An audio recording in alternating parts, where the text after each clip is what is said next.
नमस्कार रामराम मंडळी, माझ्या चॅनलमध्ये तुमचं स्वागत आहे. आणि आज मी तुम्हाला घरच्या घरी फक्त 40 रुपयामध्ये मिसळ कशी करायची ते दाखवणार आहे. तर तुम्ही व्हिडिओ शेवटपर्यंत नक्की बघा. तर सर्वात पहिले आपल्याला तर गॅस सुरू करून घ्यायचा आहे आणि त्यावर एक पातेलं ठेवून घ्यायचं आहे. मग त्याच्यामध्ये साधारण 1-1.5 ग्लास पाणी ओतून घ्यायचं आहे. आणि मग आपल्याला यामध्ये जी मटकी आहे ती स्वच्छ धुवून याच्यामध्ये बॉईल करायसाठी टाकायची आहे. म्हणजे थोडक्यात आपल्याला मटकी पूर्ण शिजवून घ्यायची आहे. तर तुम्ही बघू शकता यामध्ये मी चिमूटभर हळद टाकली आहे आणि आता त्यामध्ये मटकीपुरतं थोडंसं मीठ मी यामध्ये टाकत आहे.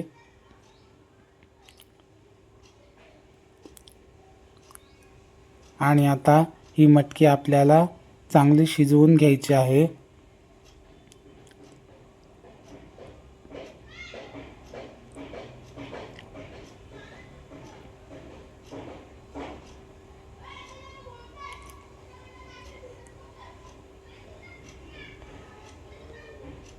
बघू शकता तुम्ही आता याला चांगली उकळी आलेली आहे. आणि आता यावर आपल्याला एक झाकण ठेवून घ्यायचं आहे आणि साधारण 10 मिनटं आपल्याला ही मटकी शिजवून घ्यायची आहे.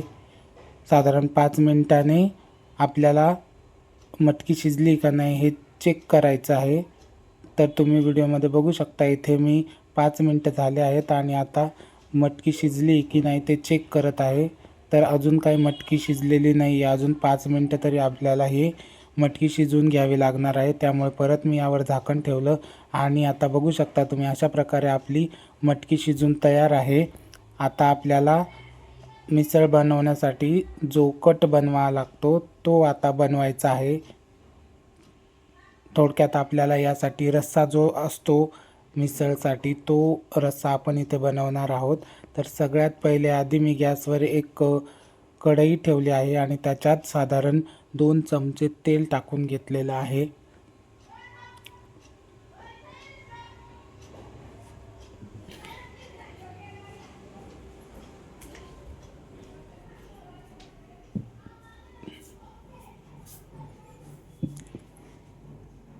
तेल चांगलं गरम झालं की त्यामध्ये थोडीशी मोहरी टाकलेली आहे. नंतर थोडंसं जिरं टाकलेलं आहे. त्यानंतर हिंग टाकलेलं आहे चिमूटभर आणि कढीपत्ता टाकलेला आहे. आणि आता यामध्ये मी एक वाटण तयार करून ठेवलं होतं, कांदा खोबरं लसूण याचं, ते वाटण मी याच्यामध्ये आता टाकलेलं आहे. आणि हे चांगल्या प्रकारे आपल्याला परतून घ्यायचं आहे.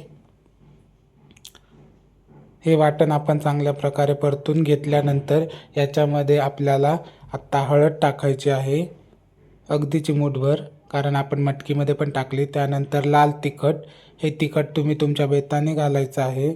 तुम्हाला जेवढंही मिसळ तिखट आवडणार असेल तेवढे तुम्ही टाकू शकता. त्यानंतर साधारण अर्धा चमचा घरगुती काळा मसाला टाकायचा आहे आणि परत हे चांगल्या प्रकारे मिक्स करून हे परतून घ्यायचं आहे.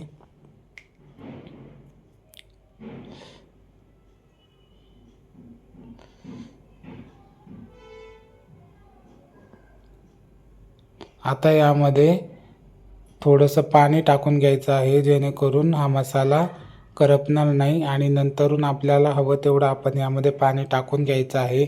मी साधारण 1 ग्लास यामध्ये पाणी टाकलेलं होतं. तुम्ही पाहिजे तेवढ्या क्वांटिटीमध्ये हे बनवू शकता. आणि आता याला चांगली उकळी येऊ द्यायची आहे. त्याच्या आधी चवीनुसार मीठ टाकायला विसरू नका.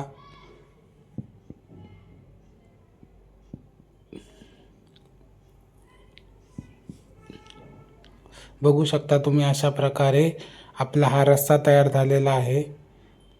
अंधार असल्यामुळे ते दिसत नव्हतं म्हणून मी टॉर्च लावून तुम्हाला दाखवत आहे. अशा प्रकारे आपल्या मिसळचा रस्सा तयार होत आहे.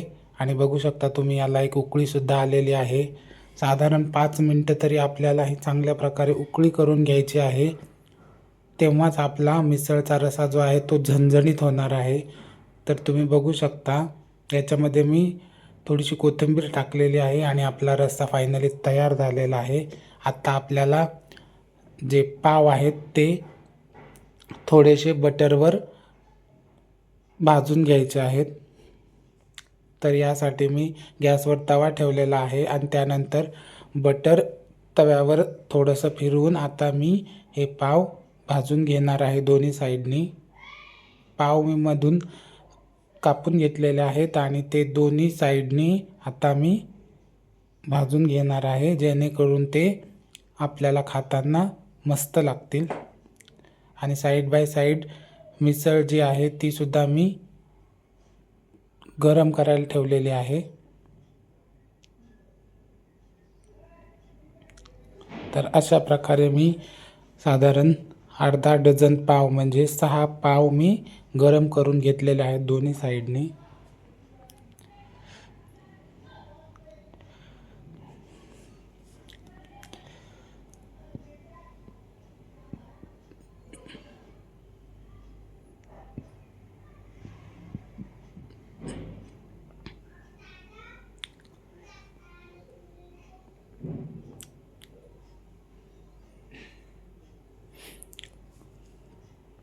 तुम्ही पावाऐवजी ब्रेडसुद्धा वापरू शकता। त्यानंतर आता प्लेटिंगला सुरुवात करत आहे मी। तर बघू शकता तुम्ही, यासाठी मी एका प्लेटमध्ये थोडासा फरसाण घेतलेला आहे आणि त्यावर आपण जी उकडलेली मटकी आहे ती टाकलेली आहे। त्यानंतर त्यावर थोडीशी कोथिंबीर टाकायची आहे आणि याच्यावर आपल्याला आता जो आपण रस्सा बनवलेला आहे मिसळचा तो रस्सा टाकायचा आहे। तर बघू शकता तुम्ही, अशा प्रकारे आपला रस्सा तयार झालेला आहे। एकदम झणझणीत रस्सा तयार आहे, तो यावर टाकून घ्यायचा आहे, बघू शकता तुम्ही। आणि एका छोट्या वाटीमध्ये बाजूला मी रस्सासुद्धा घेतलेला आहे आणि त्याचबरोबर एका साईडला थोडासा फरसाण, त्याचबरोबर लिंबू आणि थोडंसं दही घेतलेलं आहे आणि हे आपण भाजून घेतलेले पाव आहेत ते ठेवलेले आहे। त्याचबरोबर कांदासुद्धा घेतलेला आहे। या गोष्टीमध्ये फक्त पापडची कमी होती। अशा प्रकारे आपण 40 रुपयामध्ये मिसळ तयार केलेला आहे। व्हिडिओ कसा वाटला ते कमेंटमध्ये नक्की सांगा।